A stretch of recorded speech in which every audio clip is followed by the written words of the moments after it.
If Glory Tawdry discovered her sister Evie and Evie's vampire boyfriend going at it like wild cougars one more time, just one more, she was going to throw up a lung, gouge out her eyes, and cut off her ears.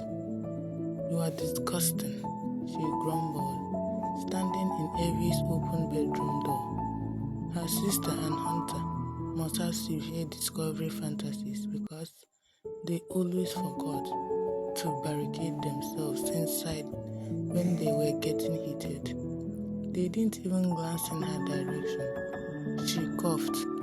They continued. Sadly, if Glory walked down the hallway of their modest little three-bedroom home, she'd probably hear her other sister, Godiva, going at it with her boyfriend, a werewolf shapeshifter. They at least liked privacy when they were screaming like hyenas. Still, there was no peace to be found for Glory, not even in town. Lately, Mysteria, a place once known for its evil creature population, as well as a place she'd taken great pride in, had turned into a horrifying love fest of Google eyes and butt pinching. Except for me, no one makes Google eyes at me. No one pinches my butt, even though there's enough for everyone to grab on at the same time. She didn't care, though, really. Men and relationship were not for her, really. "Hello," she said, trying again. "I'm right here. Can you stop for like a minute?" Thankfully, Evie and Hunter finished their show and collapsed side by side under the covers. Moonlight spilled from the beveled window and onto the bed, painting them like gold. Both were panting, sweating glisteningly from their skin. Evie's dark hair was spread over the pillow and tangled under Hunter's arm. Vitality radiated from her. Handsome Hunter looked exhausted and incapable of movement. Score one for Evie, Glory supposed. "Oh, Glory," Evie grinned, happiness sparkling in her hazel eyes. "I didn't see you there." "Oh, Evie," did everything happily now, and Glory was seriously embarrassed for her. Evie was the greatest vengeance witch ever to live in Mysteria. As such, she should stroll once in a while. Glory was the love witch, damn it. So Glory should be the happy one. "Don't you know how to knock?" her sister asked. "Are you freaking kidding me? Don't you know how to close a door? I mean, it's a difficult task to master, but with hard work and proper training, I think you might be able to do it." Hunter laughed, revealing long, sharp teeth. "Ha!" Evie pinched him on the shoulder.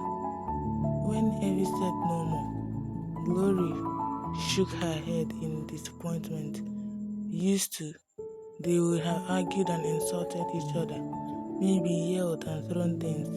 Now she was lucky if Evie frowned at her. A dysfunctional relationship it had been, but it had been theirs. "I miss us," she found herself saying. "You are a softie now, and it's killing my excitement levels." Understanding dawned, and Evie scowled, even pointed an accusing finger on her. "Seriously, what's up with you, little sis? Every day I think you can't possibly get any bitchier, and then you go and prove me wrong." Much better. Life was suddenly worth living again. "Look it, you show pony. I need your help." "Yeah, what's that?" Unable to retain the harsh expression, Evie gave her another smile. As always, that satisfied smile caused a deep ache to sprout inside Glory's chest. When will it be my turn to fall in love, have great sex, and seeking the people around me? The moment that thought drifted through her mind, she blinked in shock and revolution. Whoa, girl, that line of BS has to stop. Like now, before you crave more. She was a love witch, yes, but she didn't want to fall in love.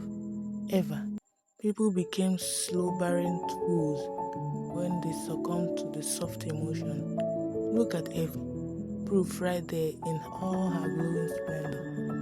I'm waiting, Evie said. Glory opened her mouth to say something. What she didn't know. Great goddess, how should she begin? She could not allow Evie to turn her down. Seriously, I want to bask in the afterflow. Evie rolled her leg up and down Hunter's lower torso. Hurried this along. I'm thinking. Evie sighed. And yes, she was still smiling. Go think somewhere else. You left your door open, so now, no afterglow for you. 1 year, she said in her best soup Nazi impersonation. Glory tangled a hand through her hair, surprised as always that it was cool to the touch. Every time she saw the flame red tresses in the mirror, she expected smoke.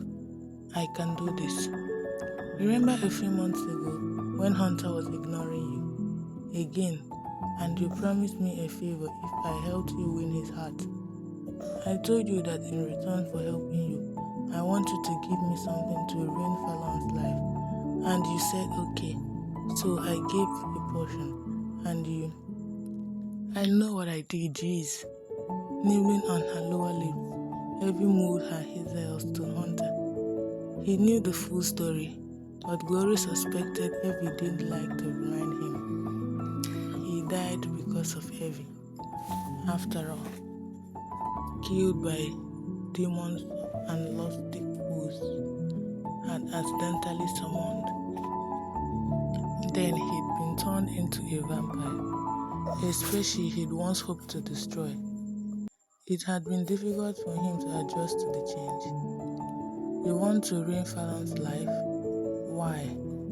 Hunter's vampire pale arms tightened around Evie. Obviously no bad feelings remained on his part, but he did frown over at Glory, as if she had sprouted a second head with horns. Fallon was his best friend and right-hand man. At least, Glory thought Fallon was a man. In Mysteria, it was something hard to tell. He could have been a demon, for all she knew. Now, that made sense. Just because, she said, then squared her shoulder and raised her chin. She refused to say more about her reasoning. Evie owes me. That should be enough. Evie threw up her arms and let them fall heavily onto the bed. Can't you drop this? I don't know what he did to you. She paused, probably waiting for Glory to pipe up with the answer. When she didn't, Evie sighed again. You live in bizarre world, little sis.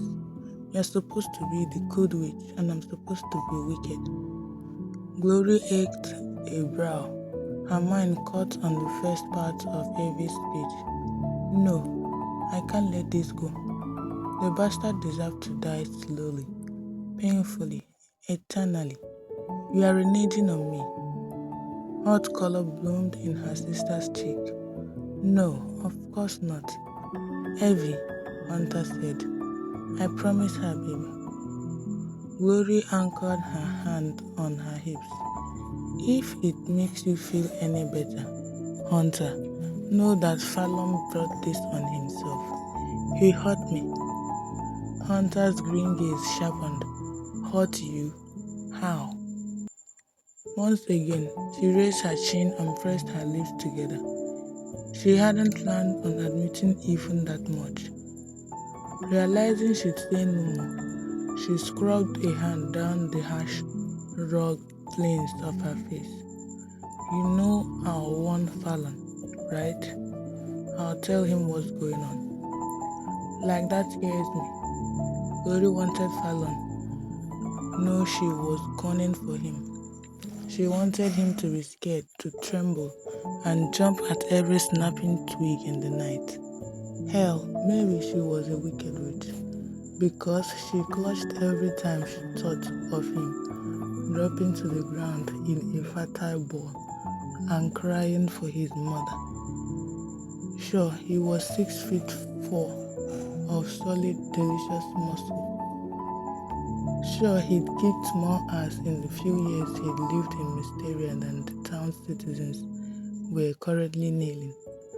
And sure, he'd probably made the creatures of the underworld pee their pants in fear of him.